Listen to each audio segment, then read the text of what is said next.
Friends, welcome back to my channel study with Mansi Mittal. जो ये video है ये वेक्टर्स एंड प्रोजेक्टाइल की सेकंड वीडियो है।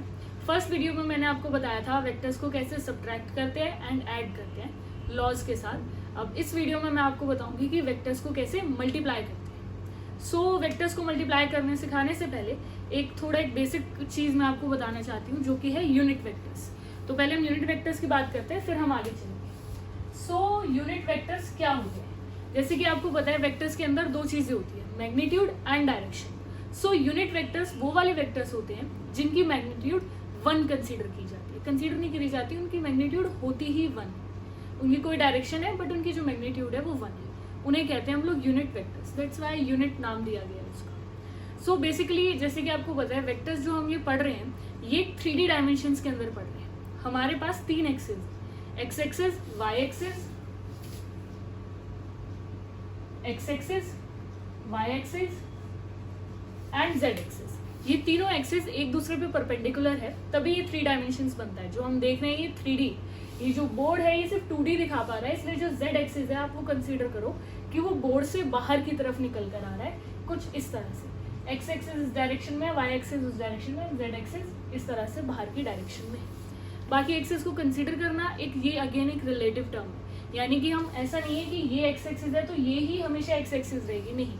हम इसे भी एक्स कंसीडर कर सकते हैं, इसे भी एक्स कंसीडर कर सकते हैं। बस जो बाकी दोनों एक्सिस है वो हमेशा उसकी परपेंडिकुलर रहेगी, ये बात आपको याद रखनी। सो हर एक एक्सिस एक डायरेक्शन शो करती है, ये बात आपको याद रखनी है। जैसे एक्स एक्सिस है ये एक डायरेक्शन शो करती है विच इज रिप्रेजेंटेड बाय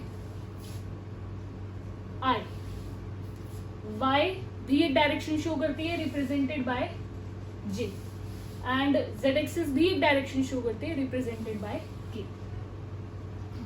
अब जैसे कि मैंने आपको इससे पहले वीडियो में बताया था, हम कोई भी वेक्टर कैसे रिप्रेजेंट करते हैं, हम उसका लेटर लिखते हैं और उसके ऊपर एक एरो मेंशन करते हैं। बट जो यूनिट वेक्टर्स होते हैं हम उसे कैसे रिप्रेजेंट करते हैं? यूनिट वेक्टर्स के ऊपर हम लोग कैप लगाते हैं, यानी कैसे?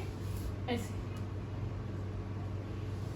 So it is called as I cap, this is J cap and this is K cap। ये चीजें इंटरचेंजेबल नहीं है। X एक्सिस I cap से ही रिप्रेजेंट होगी, वो J cap से रिप्रेजेंट नहीं हो सकती। So अगर इस डायरेक्शन में हम देखे जाए तो हमारे पास मेजरली 3 तरह के यूनिट वेक्टर्स हैं।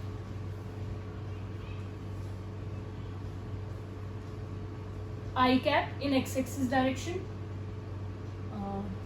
J cap in Y axis की direction and K cap in Z axis की डायरेक्शन। तो इसका मतलब क्या है? किसी भी वेक्टर को लिखने का सही तरीका ये होता है कि जैसे वेक्टर में एक मैग्नीट्यूड होती है, एक डायरेक्शन होती है, तो हम उस वेक्टर की मैग्नीट्यूड लिखें। लेट अस कंसीडर कोई A वेक्टर, सो इसकी मैग्नीट्यूड मैं अपनी तरफ से 4 कंसीडर कर लेती हूँ। तो वेक्टर है यानी कि उसके अंदर मैग्नीट्यूड भी है और डायरेक्शन भी है। तो direction is represented by N cap, where N क्या रिप्रेजेंट करता है? एन रिप्रेजेंट करता है वो एक्सिस जिस डायरेक्शन में वो वेक्टर है, maybe X axis, Y axis, Z axis. उसका एक मतलब एक कॉमन वर्ड है एन कैप। ये यहाँ पर आई कैप हो सकता है, जे कैप हो सकता है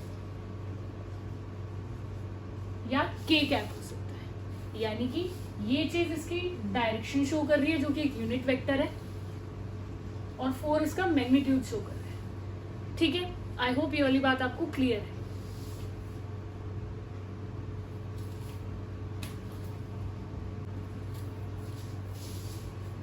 अब बात करते हैं हम किसी भी वेक्टर को यूनिट वेक्टर में कैसे कन्वर्ट कर सकते हैं।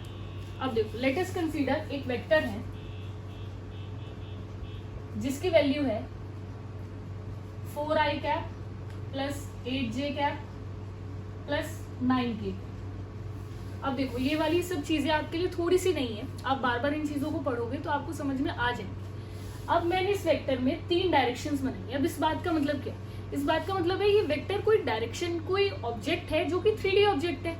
अब जैसे हम कंसीडर करते हैं कि कोई एक इंसान किसी डायरेक्शन में मूव कर रहा है, तो क्या वो सिर्फ एक एक्सिस के उसमें मूव कर रहा है? नहीं, उसके जो फिगर है वो पूरा 3D है, तो फिर उसकी जो रिलेटिव पोजीशन चेंज हो रही है वो तीनों एक्सिस की चेंज हो रही है। सो यहाँ पर आई जे के एक ही वेक्टर के कंपोनेंट्स हो सकते हैं। ये कोई एक मैंने अपनी तरफ से वेक्टर कंसीडर किया है। अब मैं चाहती हूँ कि मैं इस वेक्टर को यूनिट वेक्टर में कन्वर्ट करूँ। सो हम यूनिट वेक्टर में इसे कन्वर्ट कैसे करेंगे, पहले मैं आपको बताती हूँ कि यूनिट वेक्टर हमें लिखना कैसे, इसका फॉर्मूला क्या। इसके ऊपर एरो लगा हुआ है, इट मीन्स ये एक वेक्टर है। अगर मैं इसकी जगह, एरो की जगह इस पे कैप लगा देती हूँ, इसका मतलब ये एक यूनिट वेक्टर है। So this is said as A cap, जो कि यूनिट वेक्टर है। इसका फॉर्मूला क्या है,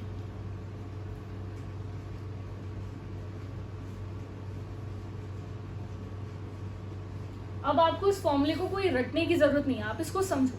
मैंने आपको सबसे पहले यूनिट वेक्टर की क्या डेफिनेशन बताई, ऐसा वेक्टर जिसकी मैग्नीट्यूड 1 हो। तो हम लोग यूनिट वेक्टर बनाएंगे कैसे, उस वेक्टर को डिवाइड कर देंगे उसकी मैग्नीट्यूड से, तो मैग्नीट्यूड ओवरऑल रिड्यूस हो जाएगी और मैग्नीट्यूड 1 हो जाएगी।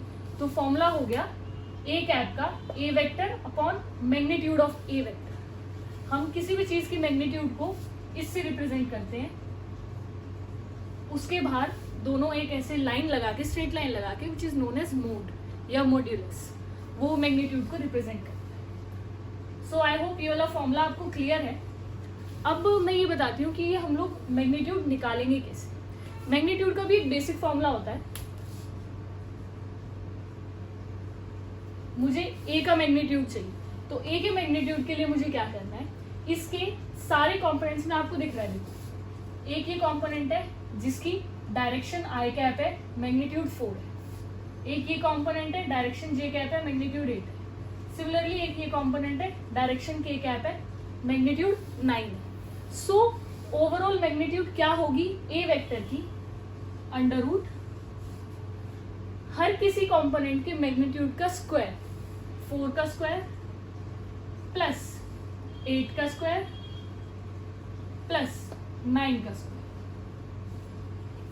अगर आप इसे ध्यान से देखें तो ये लॉ ऑफ वेक्टर एडिशन ही है, A square B square C square plus 2abc cos theta. मतलब cos थीटा मतलब एंगल बिटवीन देम, इन आई जे और के बीच में एंगल कितना है, 90 डिग्री, जैसे मैंने आपको स्टार्टिंग में बताया। इट मीन्स परपेंडिकुलर है, cos 90 0, तो वो कैंसिल हो गया, बच गया हमारे पास ए square B square C square. सो आप एक बार जाके अगर फर्स्ट वीडियो देखें तो आपको law of vector addition clear हो जाएगा। यहाँ से हम इसे सॉल्व करेंगे,